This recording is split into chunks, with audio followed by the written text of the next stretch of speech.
Good morning, everyone, and thank you, AIOC, for the wonderful opportunity. So, my topic is comparison of outcomes of combination therapy, which is ranibizumab plus transferon and ranibizumab monotherapy in treatment of macular edema in diabetic retinopathy and retinal affections.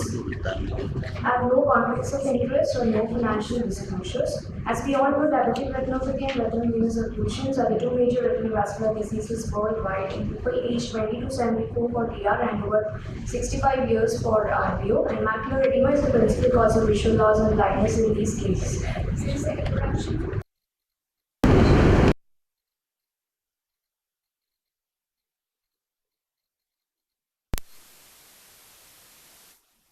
Improved in a significant number of patients.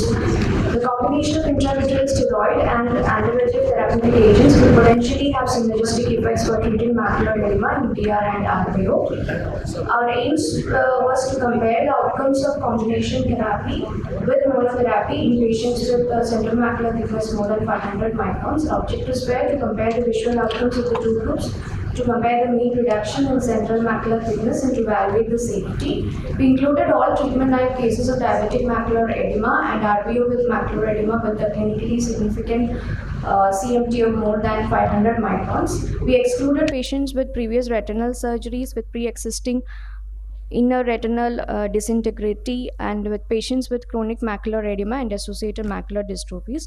It was a single-center prospective study designed. The study period was 6 months with 3 months of follow-up. Institutional Ethical Committee approval and written informed consent was obtained. So we included 54 eyes of 50 patients and was grouped into A and B. A received combination and B received monotherapy. Baseline IOP, visual acuity, anterior segment and fundus examinations were done for all the patients, and OCTs were obtained in spectralis, spectral domain OCTs. Group A received intravitreal ranibizumab 0.05 ml plus triamcinolone 2 mg as a single shot, and Group B received ranibizumab only. After first day post-procedure exam, 3 weekly follow-ups were done and pro-renator regimen was followed. And after that, post-operative intraocular pressure, BCVA, cataract formation, CMT reduction were examined for. And statistical analysis was done with chi-square test for qualitative data and repeated measures ANOVA for paired quantitative data. This was the distribution. So age was almost same for both the groups, like around 67. And diagnosis wise, RBO patients were more for monotherapy, and DME patients were more for combination therapy, and mixed retinopathy cases were almost equal in both the groups. We had 13% of phakic patients and 11% of patients were lost to follow-up in post 2 months. These are the visual acuity results. In the first follow-up, Group A showed more than 3 lines of improvement, that is 19.2%, and at 3 months, more than 3 lines improvement were shown by the combination group, that is 42.9% with a significant p-value. And these are the results for the central macular thickness distribution. We can see that both combination and monotherapy patients in the first 3 weeks, it was almost parallel, and afterwards monotherapy showed a rise in the CMT and which required repeated injections.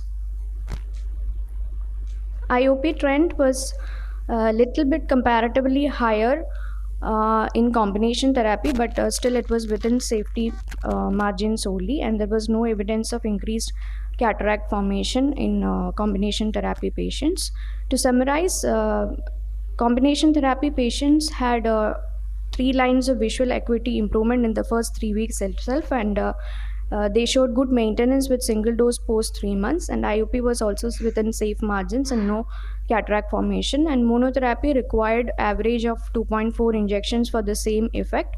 The limitation of the study is it requires more sample and definitely extended follow-up periods.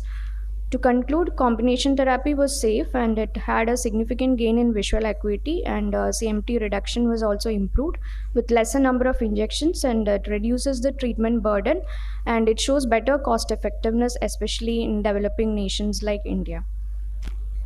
Thank you for your patient listening.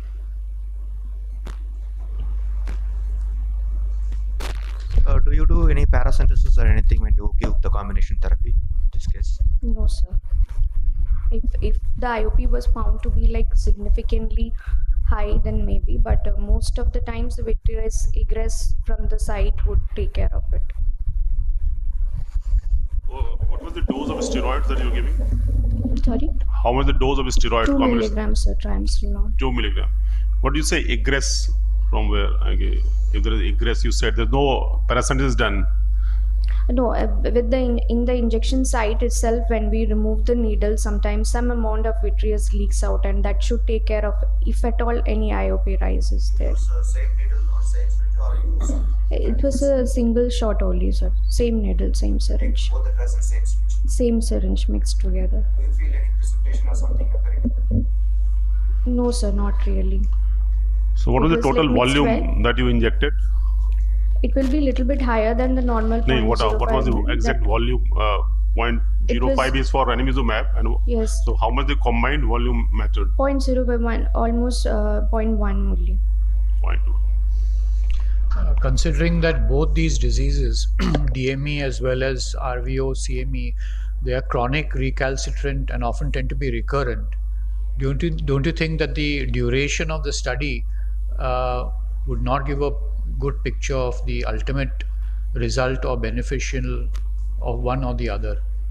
Yes, sir. We have to have extended follow-up periods for these patients. Okay. And do you think that just one shot of combination is adequate for patients who have even edema greater than 500 microns? Is it did you find a consistent positive response in all cases? Were there cases which did not respond? There were cases which did not respond definitely, like when we followed up the patients for more period, but the number was not significant to comment on the results exactly. Thank you. Thank you, sir.